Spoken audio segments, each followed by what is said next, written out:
Hello students, ये हमारा chemical reaction and equations का सेकंड वीडियो है। फर्स्ट वीडियो में हम लोग बैलेंसिंग ए केमिकल इक्वेशन तक पढ़ चुके थे।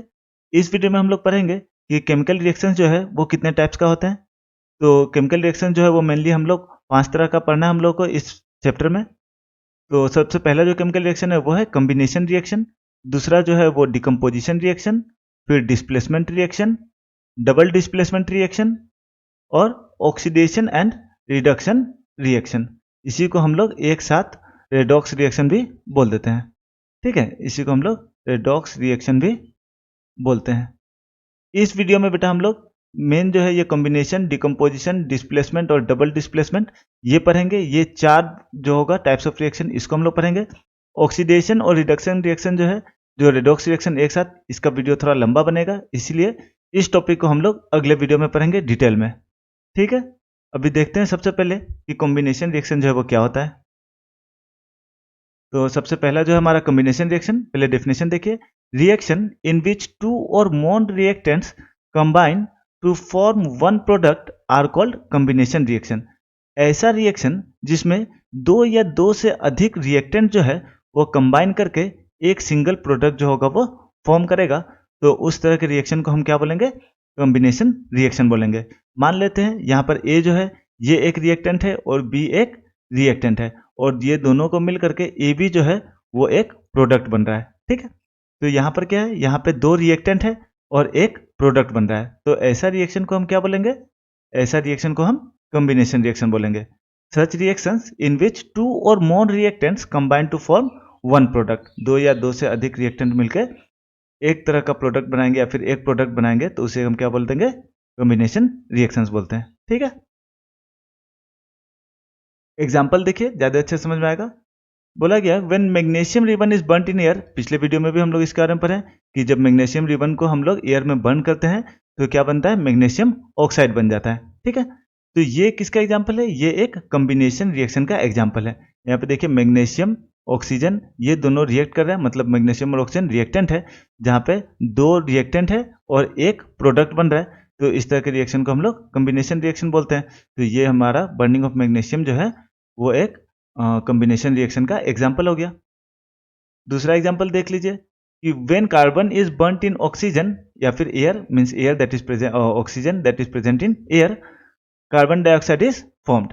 जब कार्बन को हम लोग एयर में बर्न करते हैं तो ऑक्सीजन के साथ कार्बन जो है बर्न होता है और क्या बनाता है? कार्बन डाइऑक्साइड बनाता है। इस रिएक्शन को भी हम लोग क्या बोलते हैं? कॉम्बिनेशन रिएक्शन है। क्यों? क्योंकि 2 रिएक्टेंट मिल करके एक प्रोडक्ट बन रहा है।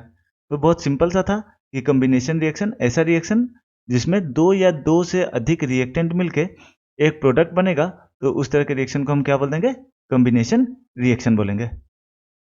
नेक्स्ट देखते हैं डिकम्पोजिशन रिएक्शन। तो डिकम्पोजिशन रिएक्शन क्या है? तो reactions in which one compound decomposes, decompose होने का मतलब कि टूटना। ठीक है, तो ऐसा रिएक्शन जिसमें एक कंपाउंड जो होगा वो डिकम्पोज होकर के 2 या 2 से अधिक कंपाउंड या फिर एलिमेंट में बदलेगा, तो उस रिएक्शन को हम क्या बोलेंगे? उसको हम डिकम्पोजिशन रिएक्शन कहेंगे। ठीक है, मतलब ऐसा रिएक्शन जिसमें एक कंपाउंड जो है वो डिकम्पोज होकर के 2 या 2 से अधिक कंपाउंड या फिर एलिमेंट में बदलेगा, तो उस तरह के रिएक्शन को हम बोलेंगे डिकम्पोजिशन रिएक्शन। ये बिल्कुल कॉम्बिनेशन रिएक्शन का ऑपोजिट है। कॉम्बिनेशन रिएक्शन में क्या हुआ था? 2 या 2 से अधिक रिएक्टेंट जो है वो मिल करके एक प्रोडक्ट बना था। यहाँ पर एक प्रोडक्ट से 2 या 2 से अधिक एक रिएक्टेंट से 2 या 2 से अधिक प्रोडक्ट देखने को मिलेगा। जनरल इक्वेशन देख लीजिए। जनरल इक्वेशन क्या होगा? A B arrow A plus B, मतलब ए बी ये जो है ये एक रिएक्टेंट है और इसको डिकम्पोज करके क्या हो रहा है कि ए और बी बन रहा है, मतलब 2 प्रोडक्ट बन रहा है। ठीक है, मतलब एक रिएक्टेंट से अगर 2 या 2 से अधिक प्रोडक्ट मिलेगा तो समझ जाना है कि दिया गया जो रिएक्शन है वो क्या है? वो डिकम्पोजिशन रिएक्शन है। अब देखते बेटा, ये अपने आप तो डिकम्पोज होगा नहीं, इसको डिकम्पोज होने के लिए क्या करना पड़ेगा? इसको डिकम्पोज होने के लिए हम लोग को हीट करना पड़ेगा। ठीक है, और ऐसा रिएक्शन जिसमें हीट क्या होगा? इन्वॉल्व होगा ड्यूरिंग द रिएक्शन, या फिर बोल सकते हो कि हीट एब्जॉर्ब होगा। क्या होगा? हीट एब्जॉर्ब होगा। तो उस रिएक्शन को हम लोग क्या बोलते हैं? इसको हम लोग एंडोथर्मिक रिएक्शन भी बोलते हैं। तो जनरली जितने भी डिकम्पोजिशन रिएक्शंस होते हैं वो सारे एंडोथर्मिक रिएक्शन ही होते हैं या फिर एंडोथर्मिक इन नेचर होते हैं बोल सकते हो। क्योंकि देखो ए और बी के बीच में कुछ बॉन्ड होगा, अब ये बॉन्ड को तोड़ने के लिए इस कंपाउंड को कुछ एनर्जी चाहिए होगा। वो एनर्जी इसको कहाँ से मिलेगा? तो ये एनर्जी इनको हीट के फॉर्म में मिलेगा, जो कि ड्यूरिंग ए केमिकल रिएक्शन हम लोग सप्लाई करेंगे, और वो हीट को एब्जॉर्ब करके ये खुद को ब्रेक करेगा और अलग अलग कंपाउंड्स या फिर एलिमेंट्स में खुद को ये तोड़ लेगा। इसी तरीका से डिकम्पोजिशन रिएक्शन जो है वो होता है। तो सिंपल है कि अगर कोई एक कंपाउंड जो है वो डिकम्पोज होकर के दो या दो से अधिक कंपाउंड या फिर एलिमेंट में टूटता है, तो उस रिएक्शन को हम बोल देंगे डिकम्पोजिशन रिएक्शन। मतलब एक रिएक्टेंट और दो से अधिक प्रोडक्ट होगा। एग्जाम्पल देखते हैं इसका। दिया गया when calcium carbonate is heated, calcium carbonate को जब हम लोग हीट करते हैं तो ये किसमें डिकम्पोज हो जाता है? ये डिकम्पोज हो जाता है कैल्शियम ऑक्साइड और कार्बन डाइऑक्साइड में। ठीक है, यहाँ पे देखिए CaCO3 ये है आपका कैल्शियम कार्बोनेट। तो इसको जब हम लोग हीट करेंगे, ये एरो पे हम लोग को हीट लिख देना है। इसको जब हम लोग हीट करते हैं तो क्या बनता है? बनता है कैल्शियम ऑक्साइड और कार्बन डाइऑक्साइड। मतलब एक रिएक्टेंट जो है वो टूट करके दो या दो से अधिक प्रोडक्ट में बनेगा। तो ये किसका एग्जाम्पल हो जाएगा? ये हो जाएगा डिकम्पोजिशन रिएक्शन का एग्जाम्पल। ठीक है, नेक्स्ट जो है बेटा इसका एग्जाम्पल, ये बहुत इंपॉर्टेंट है, एनसीईआरटी बुक में भी दिया हुआ है, ये वाला भी एनसीईआरटी में है, बट स्टिल ये थोड़ा ज़्यादा इंपॉर्टेंट है। लीड नाइट्रेट को जब हम लोग हीट करते हैं, तो लीड नाइट्रेट को जब हम हीट करेंगे, लीड नाइट्रेट जो है वो एक कंपाउंड है, इसको जब हम हीट करते हैं तो ये डिकम्पोज हो जाता है लीड ऑक्साइड, नाइट्रोजन डाइऑक्साइड और ऑक्सीजन में। ठीक है, ये जो हमारा लीड नाइट्रेट है PbNO3(2), इसको जब हम हीट करते हैं, यहाँ पे भी आप लोग को हीट लिख लेना है, इसको जब हम हीट सप्लाई करेंगे, देखो बेटा ये सब भी कौन सा रिएक्शन होगा? ये डिकम्पोजिशन रिएक्शन तो है ही है, साथ ही साथ एंडोथर्मिक रिएक्शन भी है। कैसा रिएक्शन है? Endothermic reaction. क्यों? क्योंकि इस रिएक्शन में हीट जो है वो एब्जॉर्ब किया जा रहा है। ठीक है, जो हमारा रिएक्टेंट है वो क्या कर रहा है? वो हीट को एब्जॉर्ब करके उसके बाद ये प्रोडक्ट में ब्रेक हो रहा है। तो ऐसे रिएक्शन को हम लोग एंडोथर्मिक रिएक्शन भी बोलते हैं। ठीक है, तो लीड नाइट्रेट को जब हम हीट किए तो क्या बना? लीड ऑक्साइड बना, नाइट्रोजन डाइऑक्साइड बना और ऑक्सीजन मिला हमको। ठीक है, तो यहाँ पे देखो ऑक्सीजन जो वो एलिमेंट है, नाइट्रोजन डाइऑक्साइड कंपाउंड है, लीड ऑक्साइड भी कंपाउंड है। तो ये हमारा डेफिनेशन में क्या था? डेफिनेशन में था कि अगर कोई एक कंपाउंड जो है वो रिएक्शन के दौरान क्या करेगा? दो या दो से अधिक एलिमेंट या फिर कंपाउंड में चेंज होगा, तब हम लोग बोलेंगे कि वो एक डिकम्पोजिशन रिएक्शन है। तो यहाँ पर लीड नाइट्रेट जो है वो डिकम्पोज होकर के लीड ऑक्साइड, नाइट्रोजन डाइऑक्साइड और ऑक्सीजन में चेंज हो गया। तो ये कौन सा रिएक्शन हो जाएगा? ये रिएक्शन हो जाएगा आपको डिकम्पोजिशन रिएक्शन। ठीक है, समझ में आ रहा है सबको? देखो बेटा बहुत सिंपल है, अगर एक कंपाउंड ब्रेक होकर के या फिर एक कंपाउंड जो है वो हीट को एब्जॉर्ब करके खुद को दो या दो से अधिक एलिमेंट या कंपाउंड में तोड़ रहा है, तो उसको हम बोल देंगे डिकम्पोजिशन रिएक्शन। ध्यान रखना है, एक रिएक्टेंट रहेगा और दो से। तो बेटा ये देखते हैं, ये एक बढ़िया सा एग्जाम्पल है आपको डिकम्पोजिशन रिएक्शन का। डिकम्पोजिशन रिएक्शन का ये जो एग्जाम्पल है फेरस सल्फेट इंटू 7H2O, ये क्या है एक्चुअली? ये है आपको एक सॉल्ट, FeSO4 जो है ये एक सॉल्ट है। ठीक है, और कोई सॉल्ट अगर खुद में कुछ वाटर को पकड़ के रखता है तो उसको हम बोल देते हैं, उस वाटर को बोल देते हैं वाटर ऑफ क्रिस्टलाइजेशन। थोड़ा सा ध्यान से समझिएगा, अलग तरह का चीज़ है। अगर कोई सॉल्ट जो है वो कुछ वाटर मॉलिक्यूल्स को पकड़ के रखने का उसका क्षमता है और वो उसको अगर पकड़ के रखे हुए, तो इसको हम बोलेंगे उसका वाटर ऑफ क्रिस्टलाइजेशन। जैसे फेरस सल्फेट का वाटर ऑफ क्रिस्टलाइजेशन कितना है? तो 7H2O है। मतलब 7 वाटर मॉलिक्यूल्स को एक मॉलिक्यूल फेरस सल्फेट जो है वो पकड़ के रख सकता है। कब? जब ये हाइड्रेटेड होगा। कैसा होगा? हाइड्रेटेड होगा। हाइड्रेटेड का मतलब जब इसमें वाटर प्रेजेंट रहेगा। ठीक है, और एक होता है एनहाइड्रस। इस साइड देखिए, प्रोडक्ट साइड में ये एनहाइड्रस है, ये भी फेरस सल्फेट ही है, ये भी फेरस सल्फेट है, लेकिन ये फेरस सल्फेट जो है क्या है? ये क्रिस्टलीन है। ठीक है, और ये वाला फेरस सल्फेट कैसा है? ये एनहाइड्रस है। ठीक है, ये थोड़ा सा चमचमाता सा हुआ होगा। और ये देखो बेटा ये एक एग्जाम्पल है, फेरस सल्फेट को जब हम लोग हीट करते हैं तो क्या होता है? देखिए फेरस सल्फेट जो है यहाँ पर जो हम लोग यूज कर रहे हैं, जो हमारा रिएक्टेंट साइड में है, ये फेरस सल्फेट हेप्टाहाइड्रेट लिखा हुआ है। हेप्टाहाइड्रेट का मतलब 7 वाटर मोलिकुल्स ये फेरस सल्फेट में प्रेजेंट है। तो 7 वाटर मोलिकुल जो इसमें प्रेजेंट है, मतलब ये जो पकड़ के रखा है FeSO4 जो 7H2O को पकड़ के रखा है, ये क्या एक्चुअली? तो इसको बोलते हैं वाटर ऑफ क्रिस्टलाइजेशन। क्या बोलते हैं? Water of crystallisation. Water of crystallisation क्या होता है? तो वाटर ऑफ क्रिस्टलाइजेशन जो है ये प्रॉपर्टी है एक सॉल्ट का कि वो इतना मॉलिक्यूल ऑफ वाटर को रिटेन करके रखेगा या फिर पकड़ करके रखेगा अपने क्रिस्टलिन फॉर्म में। ध्यान देना है कि यहाँ पे क्रिस्टलिन फॉर्म होगा और इसी को हम लोग क्या बोल देते हैं? इसको हम लोग हाइड्रेटेड फॉर्म भी बोल देते हैं। हाइड्रेटेड दिया रहेगा मतलब समझ जाना है कि वाटर ऑफ क्रिस्टलाइजेशन उसमें प्रेजेंट है। या फिर डायरेक्टली अगर क्रिस्टलिन फॉर्म दिया हुआ है तभी भी हम लोग 7H2O लेकर के ही चलेंगे। ये जो बेटा मॉलिक्यूल्स का जो नंबर है 7H2O ये वेरी करता है टाइप्स ऑफ सॉल्ट्स में। अलग अलग सॉल्ट में अलग अलग वाटर ऑफ क्रिस्टलाइजेशन होता है उनका वाटर को पकड़ के रखने का प्रॉपर्टी के अकॉर्डिंग। तो FeSO4 का क्या प्रॉपर्टी है? FeSO4 जो है उसका प्रॉपर्टी है कि एक मॉलिक्यूल FeSO4 जो है वो 7 मॉलिक्यूल्स वाटर को क्या करके रख सकता है? पकड़ करके रख सकता है।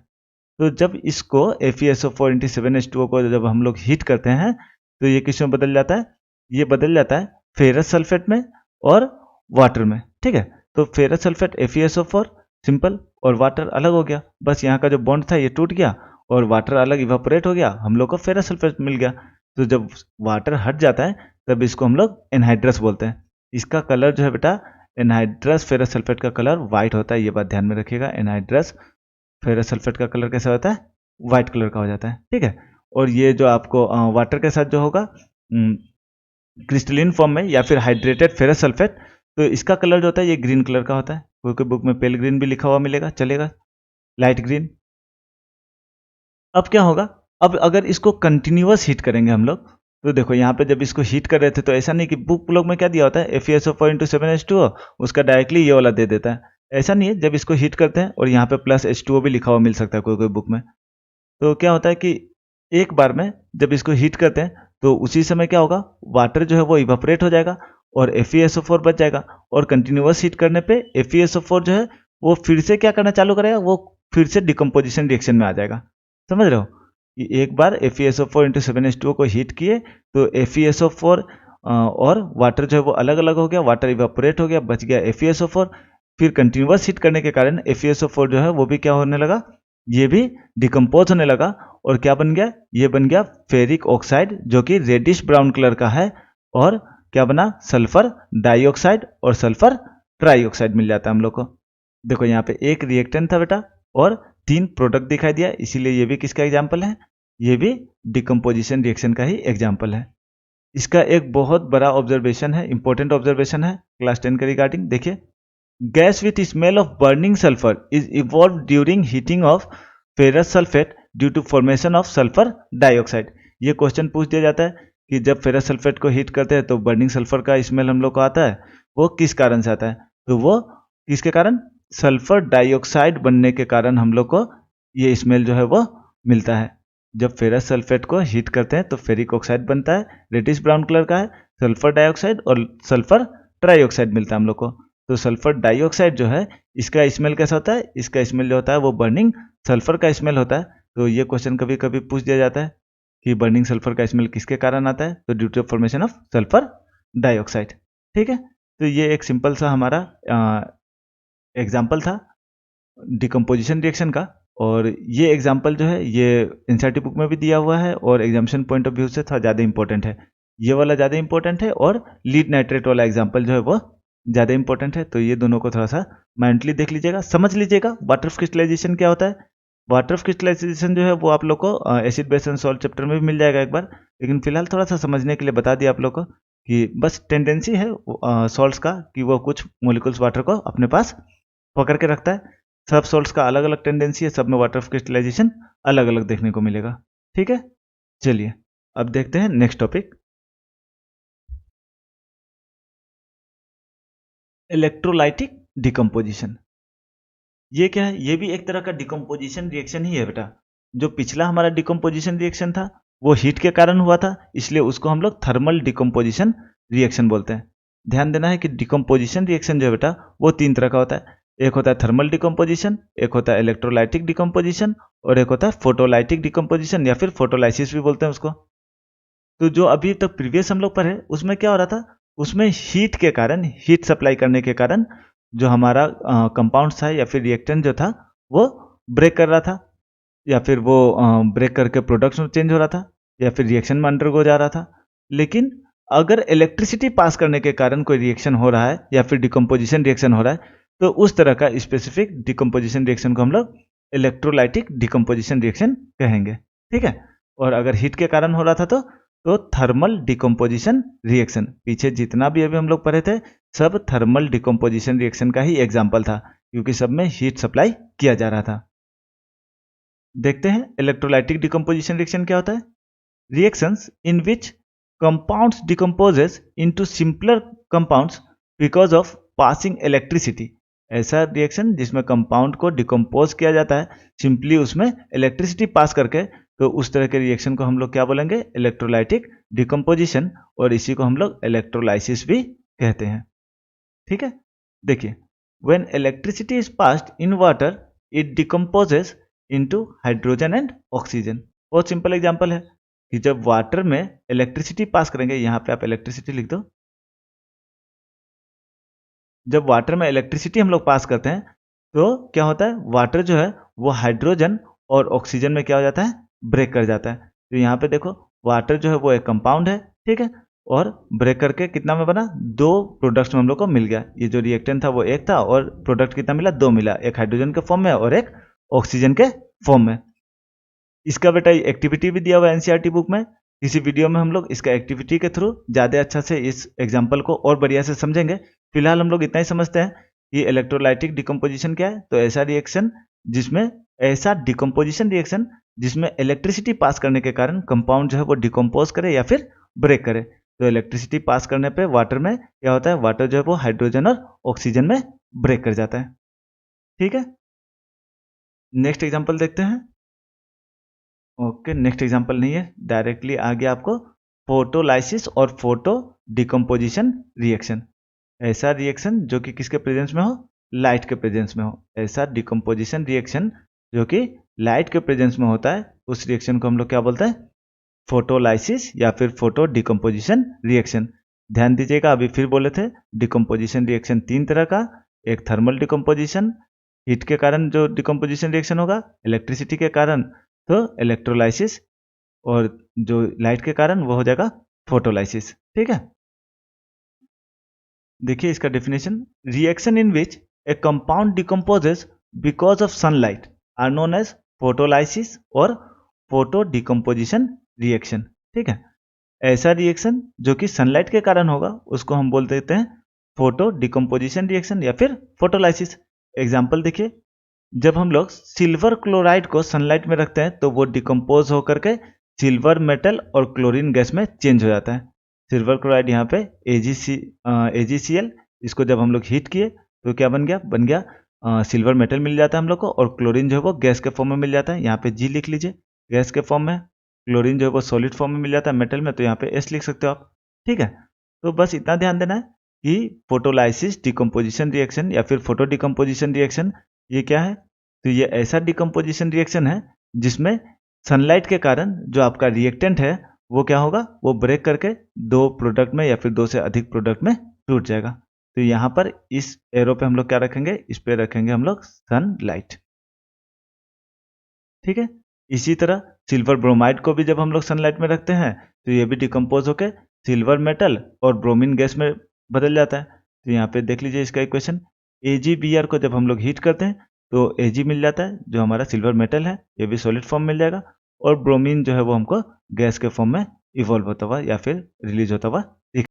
पहले समय में जो बेटा ब्लैक एंड व्हाइट फोटोग्राफी होता था उसमें फोटोग्राफिक प्लेट्स का यूज किया जाता था जिसके ऊपर सिल्वर क्लोराइड का कोट होता था, जिसको हम लोग सनलाइट में रखते थे तो वो ग्रे कलर में चेंज हो जाता था। ठीक है, तो ये क्वेश्चन भी कभी कभी पूछ देता है कि ब्लैक एंड व्हाइट फोटोग्राफी में किस कंपाउंड का इस्तेमाल किया जाता है या फिर कौन सा रिएक्शन जो है वो इन्वॉल्व रहता है। तो फोटोग्राफिक प्लेट्स में सिल्वर क्लोराइड का इस्तेमाल किया जाता है और जो रिएक्शन इन्वॉल्व होता है वो होता है फोटोलाइसिस और फोटो डिकम्पोजिशन रिएक्शन। ठीक है, तो डिकम्पोजिशन रिएक्शन का बेटा कहानी यहाँ पे खत्म हो जाता है अभी के लिए। एक्टिविटीज़ है इसका, वो एक्टिविटीज़ भी हम लोग अपलोड करते जाएंगे चैनल पे, ध्यान देते रहिएगा आप लोग। और जो तीन एग्जाम्पल है मेन वो यही तीन है, एक आपको थर्मल डिकम्पोजिशन जो हीट के कारण होता है, उसके बाद इलेक्ट्रोलाइटिक डिकम्पोजिशन जो इलेक्ट्रिसिटी के कारण होता है, और थर्ड जो है हमारा ये वाला जो कि फोटो डिकम्पोजिशन है, जो कि सनलाइट के कारण होता है। ठीक है,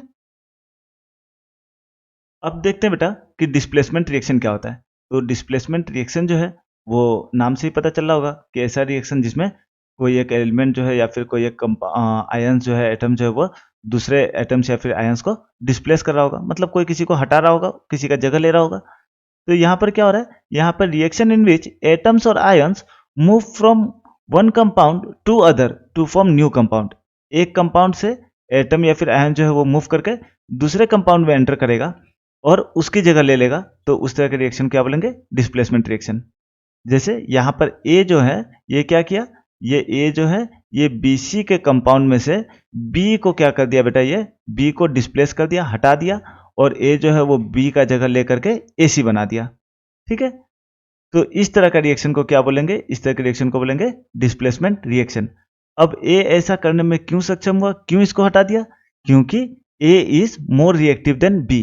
यहाँ कंडीशन ध्यान में रखना है, डिस्प्लेसमेंट रिएक्शन तभी होगा जब जो डिस्प्लेस कर रहा है वो जिसको डिस्प्लेस कर रहा है उससे ज्यादा रिएक्टिव होना पड़ेगा उसको।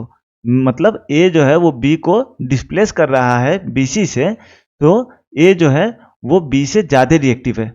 बात समझ रहे हो, अगर ए बी से ज्यादा रिएक्टिव नहीं होता तो ये डिस्प्लेसमेंट रिएक्शन यहाँ पर नहीं हो पाता। बात समझ रहे हो, ध्यान रखना है कि ए जो है वो बी को डिस्प्लेस करेगा, लेकिन कंडीशन होना चाहिए कि ए जो है वो बी से ज्यादा रिएक्टिव होना चाहिए। अगर ए बी से ज्यादा रिएक्टिव नहीं रहेगा तो डिस्प्लेसमेंट रिएक्शन नहीं होगा, मतलब ये इसका कंपाउंड से इस आयन को रिप्लेस नहीं कर पाएगा। ठीक है, तो ध्यान रखना है, डिस्प्लेसमेंट रिएक्शन ऐसा रिएक्शन जिसमें एटम्स या फिर आयंस जो है वो एक कंपाउंड से दूसरे कंपाउंड के आयंस को क्या कर देंगे, डिस्प्लेस कर देंगे, हटा देंगे, उसका जगह ले लेंगे, तो उसको हम क्या बोल देंगे, बोलेंगे डिस्प्लेसमेंट रिएक्शन। एग्जाम्पल देखते हैं बेटा डिस्प्लेसमेंट रिएक्शन का। यहाँ पे देखो एक एग्जाम्पल हम लोग को दिया गया है, जिंक को जब हम लोग हाइड्रोक्लोरिक एसिड में डालते हैं तब क्या होता है। तो जिंक को जब हम हाइड्रोक्लोरिक एसिड में डालेंगे तो क्या होगा, जिंक क्लोराइड बनेगा और हाइड्रोजन गैस जो है वो इवॉल्व होगा। यहाँ पे हाइड्रोजन जो है वो गैसियस स्टेट में रहेगा। ठीक है, वो क्या रहा है, जिंक जो है वो हाइड्रोजन से ज्यादा रिएक्टिव है, जिंक जो है वो हाइड्रोजन से ज्यादा रिएक्टिव है, इसलिए वो क्या कर रहा है, वो हाइड्रोजन को डिस्प्लेस कर दे रहा है और हाइड्रोजन का जगह ले ले रहा है। यहाँ पे जिंक जो है वो हाइड्रोजन का जगह ले लिया, ठीक है, और हाइड्रोजन जो है वो हट गया, डिस्प्लेस हो गया जिंक के कारण, और ये गैसियस फॉर्म में इवॉल्व हो जाता है। ठीक है, तो ध्यान देना है कि डिस्प्लेसमेंट रिएक्शन में क्या होगा, हाईली रिएक्टिव एलिमेंट जो होगा वो लेस रिएक्टिव एलिमेंट को वहां से कंपाउंड से डिस्प्लेस कर देगा, और इस तरह के रिएक्शन को डिस्प्लेसमेंट रिएक्शन बोलते हैं। सेम ऐसा ही हम लोग को देखने को मिलेगा जब जिंक को हम लोग कॉपर सल्फेट सॉल्यूशन में रखेंगे। यहाँ ध्यान देना है, ये जो होगा ना, ये हाइड्रोक्लोरिक, ये तो आपको पता है HCl हाइड्रोक्लोरिक एसिड, ये भी सॉल्यूशन के फॉर्म में रहेगा, एक्वस फॉर्म में, और ये भी CuSO4 भी एक्वस फॉर्म में ही रहेगा। ठीक है, तो जिंक को जब कॉपर सल्फेट सॉल्यूशन में रखेंगे तो जिंक जो है वो कॉपर से ज़्यादा रिएक्टिव है, जिसके कारण ये क्या कर देगा, इस कॉपर को हटा देगा। तो जिंक कॉपर जो है वो इधर साइड हो गया, एलिमेंटल फॉर्म में आ गया, और जिंक जो है ये कॉपर का स्पेस को या फिर इसके जगह को ये कैप्चर कर लेगा और बना लेगा जिंक सल्फेट। ठीक है, देखो थोड़ा सा स्पीड में पढ़ा रहे हैं, ध्यान देना सिर्फ कि ऐसा रिएक्शन जिसमें हाईली रिएक्टिव एलिमेंट जो है वो लेस रिएक्टिव एलिमेंट को उसके कंपाउंड से डिस्प्लेस कर देगा, तो उस तरह के रिएक्शन को हम लोग क्या बोलेंगे, बोलेंगे डिस्प्लेसमेंट रिएक्शन। ठीक है, जिंक जो है हाइड्रोजन से ज़्यादा रिएक्टिव है, हाइड्रोजन को डिस्प्लेस कर दिया HCl से, जिंक जो है कॉपर से ज़्यादा रिएक्टिव है, तो कॉपर सल्फेट सॉल्यूशन से कॉपर को डिस्प्लेस कर दिया। ठीक है, तो इस तरह के रिएक्शन को हम क्या बोलेंगे, इस तरह के रिएक्शन को डिस्प्लेसमेंट रिएक्शन बोलेंगे, और ये दो एग्जाम्पल है, आप लोग याद कर लेना। अब ये जो है हमारा लास्ट टॉपिक है बेटा, डबल डिस्प्लेसमेंट रिएक्शन। ऐसा रिएक्शन जिसमें आयंस का एक्सचेंज जो होगा वो दोनों रिएक्टेंट्स के बीच में होगा। अभी जो डिस्प्लेसमेंट में पढ़े थे उसमें एक जो था आपका कंपाउंड, उसका आयन जो था वो दूसरा कंपाउंड के आयंस को डिस्प्लेस किया था, लेकिन यहाँ पे क्या होगा, यहाँ पे एक ही समय में दोनों कंपाउंड का आयन जो है वो एक दूसरा के आयंस को डिस्प्लेस करेगा, और इसीलिए दो डिस्प्लेसमेंट रिएक्शन एक ही साथ होता हुआ दिखाई देता है हम लोग को, इसीलिए इसको हम क्या बोल देते हैं, डबल डिस्प्लेसमेंट रिएक्शन। ठीक है, देखिए मान लो यहाँ पे ए और बी जो है ये एक कंपाउंड है, ए बी एक कंपाउंड है, ये वाला ए बी एक कंपाउंड है और सी डी एक कंपाउंड है। तो ए जो है वो अगर सी डी से सी को डिस्प्लेस कर दिया तो सी चला गया यहाँ पे, और ए जो है वो सी का जगह ले लिया और क्या बना दिया, AD बना दिया। ठीक है, ये वाला कंपाउंड बन गया। और साथ ही साथ डी जो है वो क्या किया, डी जो है वो तो ए के साथ मिल गया। इधर बचा क्या, सी जो बचा वो सी किसके साथ मिल गया, ये जो है ये इस बी के साथ, ए जिससे निकल के आया था उस बी के साथ ये मिल करके क्या बना दिया, एक कंपाउंड बना दिया। बात समझ रहे हो, मतलब एक आयन जो है, ये देखने में थोड़ा अजीब से हो गया, इसको मिटा देते हैं, फिर से देखो, दोबारा देखिए। ए जो है वो क्या किया, वो CD से C को डिस्प्लेस किया। ए जो है वो CD से C को डिस्प्लेस करके, ये वाला C अब हट गया ना D से, अब कौन आ गया, A आ गया C के जगह पे, और C जो है वो खाली बच गया। और यहां से अब ये C जो है वो क्या किया, वो यहाँ पे जो बचा हुआ B था इसके साथ आकर के वो क्या कर लिया, बॉन्ड बना लिया। और यहाँ पे हम लोग को ये बॉन्ड जो है वो CB के फॉर्म में दिखाई दे रहा है, जो कि एक कंपाउंड बनाता हुआ दिखाई दे रहा है। मतलब जो आयंस है वो आयंस का एक्सचेंज दोनों कंपाउंड के बीच में होगा, ना कि एक कंपाउंड के बीच में। जो डिस्प्लेसमेंट रिएक्शन था उसी को हम लोग सिंगल डिस्प्लेसमेंट भी बोलते हैं। तो वहां क्या हो रहा था, वहां पे एक आयन जो है वो कंपाउंड का दूसरे आयंस को क्या कर रहा था, वो डिस्प्लेस कर रहा था, क्योंकि जो रिएक्टेंट था वहां पे बस ए ही था, बी नहीं था हमारा पिछले वाले केस में, डिस्प्लेसमेंट के केस में। लेकिन डबल डिस्प्लेसमेंट के केस में क्या हो रहा है कि दो एलिमेंट वाला कंपाउंड देखने को मिल रहा है, यहाँ पे ए बी और सी डी। तो क्या हो रहा है कि आयंस का एक्सचेंज जो हो रहा है वो दोनों में होगा। ऐसा नहीं कि ए जो है वो सी को डिस्प्लेस कर दिया और ए डी बना करके यहाँ पे सी मिल गया, तब तो वो डिस्प्लेसमेंट रिएक्शन ही हो गया। लेकिन ये जो सी बना करके छोड़ दिया, ये सी जो है वो ए से निकला हुआ बी के साथ आकर के ये वापस से कंपाउंड बना लेता है और सी भी बना लेता है कंपाउंड। बस ये एक समझाने के लिए एग्जाम्पल लिए, आगे हम लोग को अभी एग्जाम्पल में और अच्छा से समझेंगे कि डबल डिस्प्लेसमेंट रिएक्शन जो है क्या है और कैसे होता है। फिलहाल ये बस एक जनरल फॉर्म है समझने के लिए, तो अच्छे से समझ लो इसको कि आयंस का एक्सचेंज होगा दोनों रिएक्टेंट्स के बीच में। ठीक है, अगर दोनों रिएक्टेंट्स के बीच में आयंस का एक्सचेंज नहीं हो रहा है तो डिस्प्लेसमेंट, और दोनों रिएक्टेंट्स के बीच में अगर आयंस का एक्सचेंज हो रहा है तो डबल डिस्प्लेसमेंट रिएक्शन। चलिए इसका एग्जाम्पल्स देखते हैं। ये जो है ये बहुत एनसीईआरटी बुक में दिया हुआ है, बहुत फेमस एग्जाम्पल है। ये एग्जाम्पल आपको एग्जाम में भी पूछ देता है इससे रिलेटेड कि BaSO4 का कलर क्या है ना, वाइट प्रिसिपिटेट। देखिए यहाँ पे एग्जाम्पल देखिए, when solution of barium chloride को जब हम लोग सोडियम सल्फेट के साथ रिएक्ट कराते हैं तो व्हाइट कलर का प्रिसिपिटेट बनता हुआ दिखाई देता है, जो कि क्या का होता है, बेरियम सल्फेट का होता है, और हम लोग को सोडियम क्लोराइड मिल जाता है। देखो, बेरियम क्लोराइड ये एक कंपाउंड हो गया, सोडियम सल्फेट ये एक कंपाउंड हो गया। दोनों को जब हम लोग रिएक्ट कराएं तब क्या हुआ, तो बेरियम जो है ये किससे जाकर के मिला, बेरियम जो है वो सल्फेट से मिला, SO4 से मिला, तो बन गया बेरियम सल्फेट BaSO4। और ये सोडियम जो था वो किसके साथ मिला, ये जो है ये क्लोरीन के साथ जाकर के मिला, तो ये क्या बना लिया, ये बना लिया सोडियम क्लोराइड। बात समझ में आ रहा है कि एक ही समय दो आयंस का एक्सचेंज हो रहा है दोनों कंपाउंड का, इसका एक आयन इसके साथ चला गया, इसका एक आयन इसके साथ चला गया। बात समझ रहे हो, तो इस तरह का रिएक्शन को हम लोग बोलते हैं डबल डिस्प्लेसमेंट रिएक्शन। और जनरली सारे डबल डिस्प्लेसमेंट रिएक्शंस में हम लोग को प्रिसिपिटेट फॉर्म होता हुआ दिखाई देता है। पहला वीडियो में आप लोग को बताए थे कि प्रिसिपिटेट क्या होता है। तो प्रिसिपिटेट जो है वो इनसोल्यूबल सॉल्ट्स है या फिर सॉलिड पार्टिकल्स है जो कि फॉर्म होते हैं ड्यूरिंग अ केमिकल रिएक्शन। और ध्यान देना कि जितना भी डबल डिस्प्लेसमेंट रिएक्शन होगा उसमें जनरली हम लोग को प्रिसिपिटेट फॉर्म होता हुआ दिखाई देगा। कलर जो है वो आप लोग को ध्यान में रखना है प्रिसिपिटेट का। यहाँ पे BaSO4 का कलर जो होता है वो कैसा होता है, ये व्हाइट कलर का होता है। ठीक है, नेक्स्ट एग्जांपल देखिए, ये आप लोग को सबको पता होगा, सोडियम हाइड्रोक्साइड जो कि एक बेस है, इसको जब हम लोग हाइड्रोक्लोरिक एसिड के साथ रिएक्ट करा देते हैं तो क्या बनता है, सोडियम क्लोराइड और वाटर बनता है। यहाँ पे देखो सोडियम और हाइड्रोक्साइड ये दो मान लो, और यहाँ पे हाइड्रोजन और क्लोरीन ये दोनों को मान लो। तो सोडियम जो है वो किसके साथ मिल जाएगा, इसका आयन जो होगा वो क्लोरीन के आयंस के साथ मिल जाएगा, और हाइड्रोजन का आयन जो होगा वो हाइड्रोक्साइड के आयंस के साथ जाकर के मिल जाएगा, जिसके कारण सोडियम क्लोराइड और यहाँ पे 2H और O तो H2O मिल गया, बन गया, है ना। तो ये हो क्या रहा है, यहाँ पर भी डबल डिस्प्लेसमेंट हो रहा है, आयंस का एक्सचेंज दोनों कंपाउंड्स के बीच में हो रहा है, मतलब दोनों रिएक्टेंट्स के बीच में आयंस का एक्सचेंज हो रहा है, और उसके कारण दो कंपाउंड हम लोग को देखने को मिल रहा है। तो ये भी एक डबल डिस्प्लेसमेंट रिएक्शन का ही एग्जाम्पल हो गया। ठीक है बेटा, यहाँ तक हमको लगता है आप लोग को अच्छे से समझ में आ गया होगा। अगर किसी को अच्छा से समझ में नहीं आया है, कमेंट करके बता देना, फिर उसके ऊपर एक कोशिश करेंगे छोटा सा वीडियो उस टॉपिक के रिलेटेड बना देने के लिए। एक्टिविटीज़ जो है बेटा वो यहाँ पे डिस्कस नहीं कर रहे हैं। एक्टिविटीज़ जो होगा उसको डिटेल्ड हम लोग अलग अलग पार्टिकुलर वीडियोज़ में डिटेल में उसको डिस्कस करते जाएंगे, और उससे रिलेटेड जो भी क्वेश्चंस होगा, कंसेप्ट होगा, किस तरह का क्वेश्चंस एग्जामिनेशन में पूछा जाता है, वो सारा भी हम लोग डिस्कस कर लेंगे।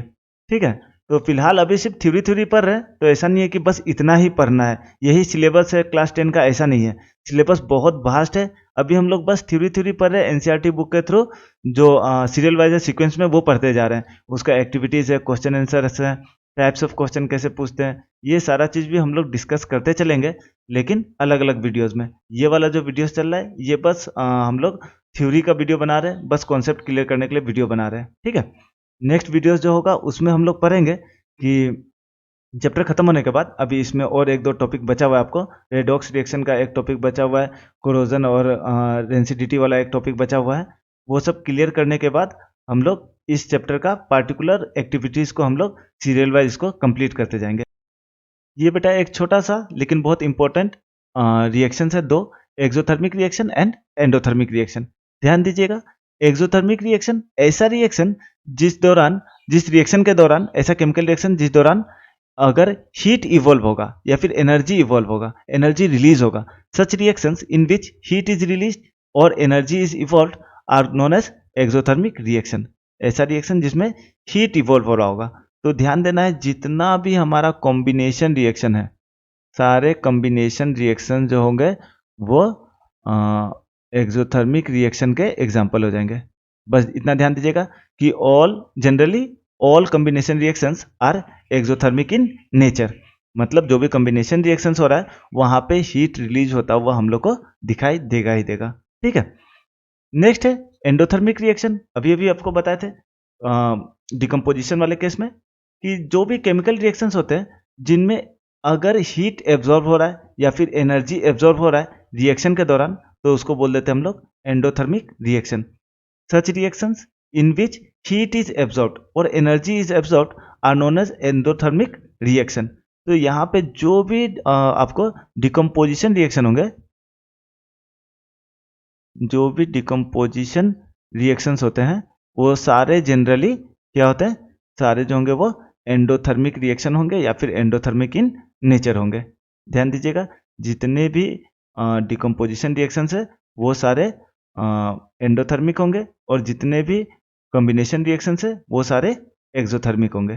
ठीक है, अब बेटा अगला वीडियो में हम लोग पढ़ेंगे रेडॉक्स रिएक्शन के बारे में। एक अकेला वीडियो रहेगा रेडॉक्स रिएक्शन, डेंसिटी और ऑक्सीडेशन के ऊपर, और हमारा चैप्टर जो है वो कंप्लीट हो जाएगा। उसके बाद हम लोग एक्टिविटीज़ जो होगा उसको हम लोग लाइन बाय लाइन वीडियो में कवर करेंगे, और उससे रिलेटेड जो भी इंपॉर्टेंट कॉन्सेप्ट्स है वो सारे क्लियर करेंगे, डाउट्स वगैरह क्लियर कर देंगे आप लोग का, और किस तरह का क्वेश्चन पूछा जाता है एक्टिविटी से रिलेटेड वो भी हम लोग उसी वीडियो में समझ लेंगे।